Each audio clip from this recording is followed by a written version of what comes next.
Ça te dit que je t'envoie du Bitcoin par mail? C'est possible en fait, quelqu'un l'a fait. On va voir ça ensemble. Sinon, entre les hacks, les régulations aux États-Unis et en Europe, un meme coin qui fait un fois 1000, une banque qui lance un stablecoin dangereux et une blockchain qui fait plaisir, tu vois qu'on a énormément de choses à traiter. Mais avant ça, on va tirer au sort ensemble les deux grands gagnants du NFT de la collection 1000 Merci que j'ai créé pour remercier toutes les personnes qui donnent de la force en partageant des commentaires sous les vidéos. Premier grand gagnant, félicitations à toi. Deuxième grand gagnant, félicitations à toi. Donc, vous pouvez m'envoyer une adresse ERC20 par mail pour que je puisse vous envoyer le NFT. Maintenant, tu connais? Si tu connais pas, chaque semaine, on revient ensemble sur l'actualité la plus croustillante autour des crypto-monnaies. Si ce sont des sujets qui éveillent ta curiosité et ou te passionnent de manière incommensurable, tu sais ce qu'il te reste à faire. Maintenant, mets-toi en mode zépo, boisson sur le tech, et c'est parti, on commence.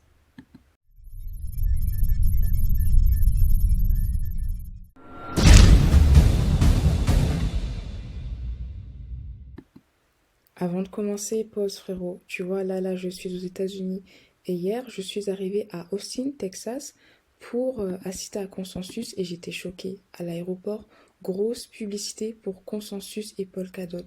Ça veut dire qu'il y a des milliers de personnes qui ne connaissent pas la crypto qui vont être confrontées au Web3 et ça, c'est bullish pour l'adoption massive selon moi. Sinon, Consensus, c'est un gros événement crypto.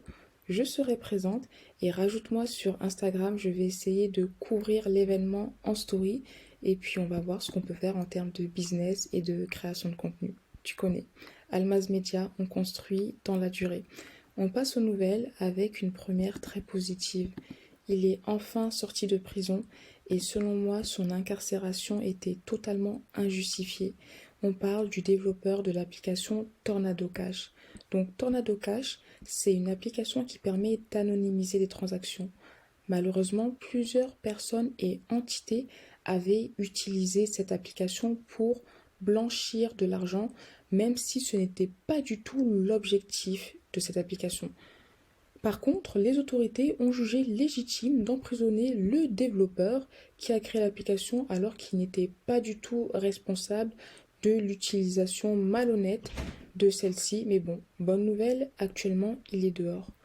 On passe à la suite avec des nouvelles qui vont renforcer le caractère dangereux de la crypto. La première concerne KuCoin. Heureusement, ça n'a pas duré longtemps, mais un petit chenapan a réussi à prendre le contrôle du compte officiel de KuCoin pour partager un giveaway qui était faux dans le but, bien sûr, d'arnaquer des utilisateurs.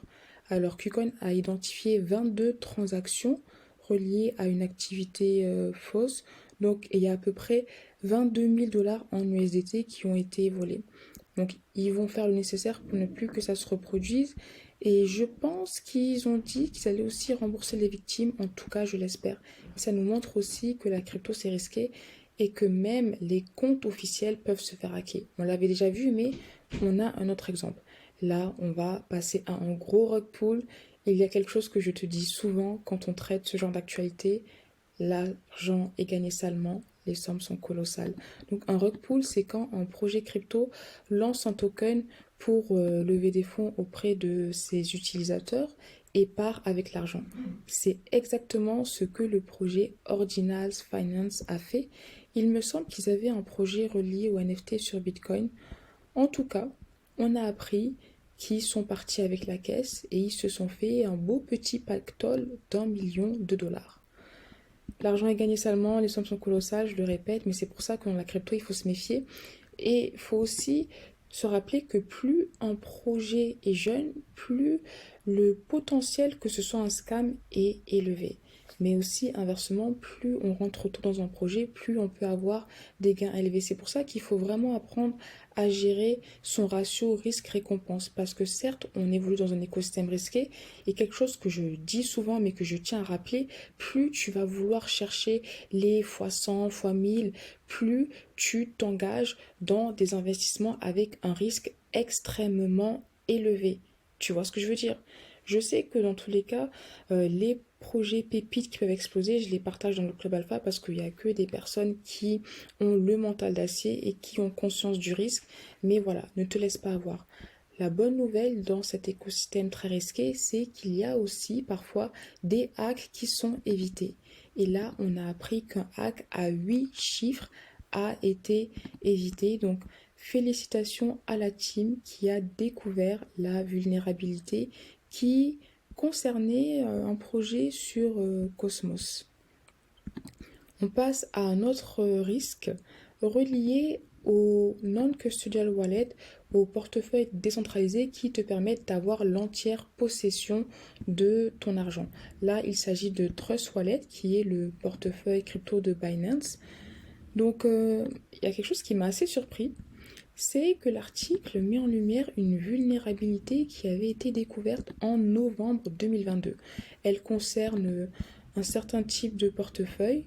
Donc là, il y a les personnes qui ne sont pas affectées, pardon, et celles qui sont affectées, il me semble que c'était les personnes qui avaient créé un portefeuille en novembre 2022. En tout cas, je te laisserai lire l'article.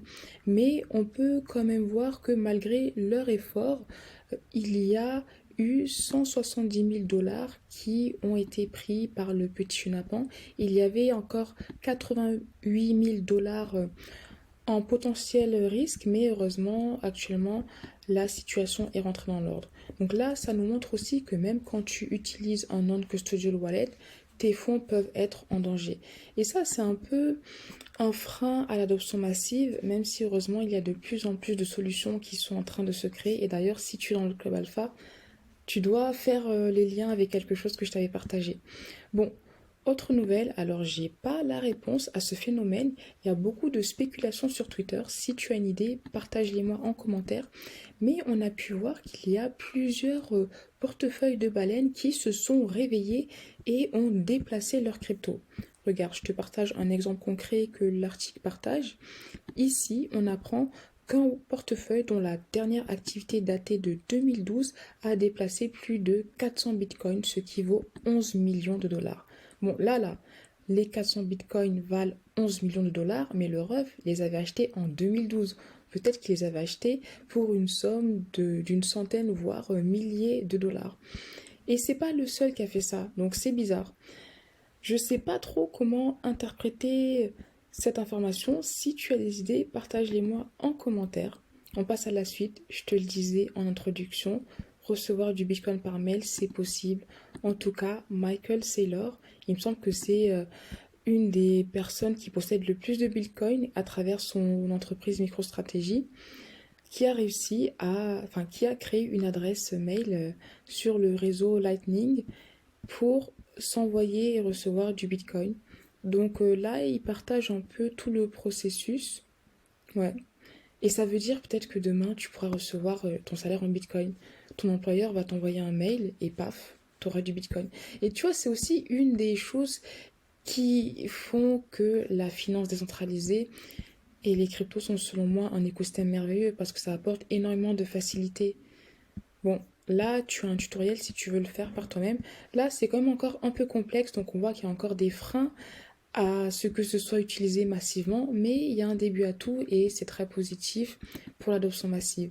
Autre nouvelle positive, acheter du Bitcoin sur Telegram, ça va être possible. C'est que Telegram, c'est méga sûr. Il y a очень люблю Pavel Durov, tu уже знаешь, Pavel Durov est мой товарищ. Et là, on apprend que grâce à Toncoin, on pourra acheter, échanger et recevoir du Bitcoin sur son portefeuille Toncoin. Et tu vois, je tiens à faire une clarification. Souvent, je dis que Ton, c'est la blockchain de Telegram, même si ce n'est pas factuellement vrai dans le sens où avant, ils étaient très reliés, mais suite à quelques différends, ils sont séparés. Mais malgré le fait qu'ils soient séparés, ils évoluent toujours en étroite collaboration. C'est pour ça que, selon moi, ils sont toujours ensemble. Mais comme quelqu'un, une fois, me l'avait fait savoir en commentaire, pardon, je voulais aussi le repréciser pour que ce soit clair pour tout le monde. Maintenant, on passe au gros sujet des régulations. Valeurs mobilières,